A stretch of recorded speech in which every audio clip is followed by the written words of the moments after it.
और एक पूर्व मंत्री और भाजपा के नेता बृजमोहन अग्रवाल ने एक दिवसीय प्रवास पर राजनांदगांव पहुंचे। इस दौरान उन्होंने भारतीय जनता पार्टी द्वारा जारी प्रशिक्षण में शिरकत की। पूर्व मंत्री ने मीडिया से बातचीत के दौरान राज्य सरकार पर जमकर हमला साधा है। बता दें कि बृजमोहन अग्रवाल ने नोएडा में पत्रकार की गिरफ्तारी को लेकर भी राज्य सरकार को घेरा है। इस दौरान भाजपा जिला अध्यक्ष मधुसूदन यादव सहित सैकड़ों की संख्या में महिला एवं पुरुष कार्यकर्ता इस कार्यशाला में शामिल हुए। यह प्रशिक्षण शिविर 6 जुलाई तक चलेगा। में अब किसान को समझ में आ गया है, वो अपने आप को ठगा हुआ महसूस कर रहा है। उसको खाद नहीं मिल रही है, उसको बीज नहीं मिल रहा है, उसको पानी नहीं मिल रहा है। धान का रेट केंद्र की सरकार ने 1650 रुपये जिस दिन था उस दिन इन्होंने 2500 रुपये कहा था। आज धान का रेट 2060 रुपये हो गया है।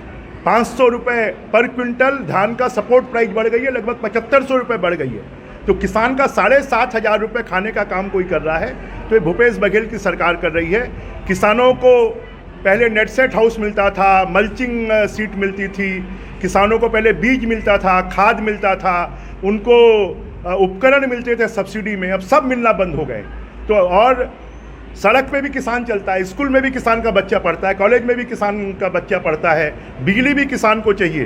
तो जितनी भी आज पूरा छत्तीसगढ़ में विकास ठप्प है, गड्ढे भरने के लिए पैसे नहीं है।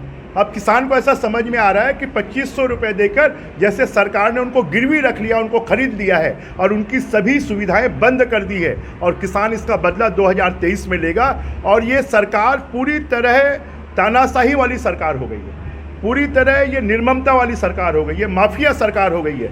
आज ही GTV के एंकर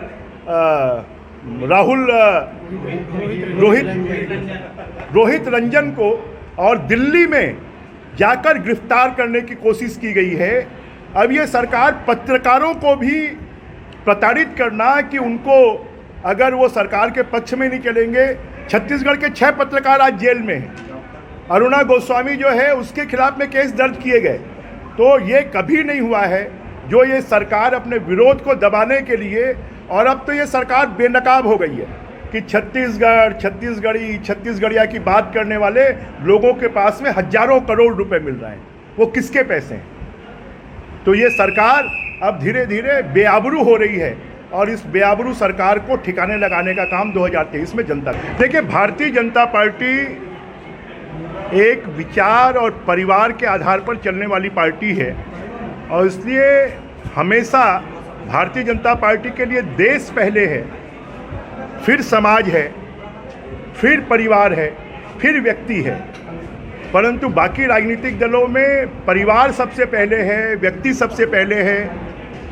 भारतीय जनता पार्टी सबसे पहले भारत माता की जय बोलती है, और इसलिए भारतीय जनता पार्टी के कार्यकर्ताओं को विचार के आधार पर, नीति के आधार पर और अच्छी नीयत बनाने के लिए ये प्रशिक्षण का कार्यक्रम है, जिसके माध्यम से भारतीय जनता पार्टी के कार्यकर्ता विचारों से लैस होकर आने वाले 2023 और 2024 को लेकर जनता में जाएं, और फिर से भारतीय जनता पार्टी की छत्तीसगढ़ में सरकार बनाने के लिए और केंद्र में BJP की सरकार फिर से बनाने के लिए जनता के बीच में जाकर अपने विचार को फैलाएं।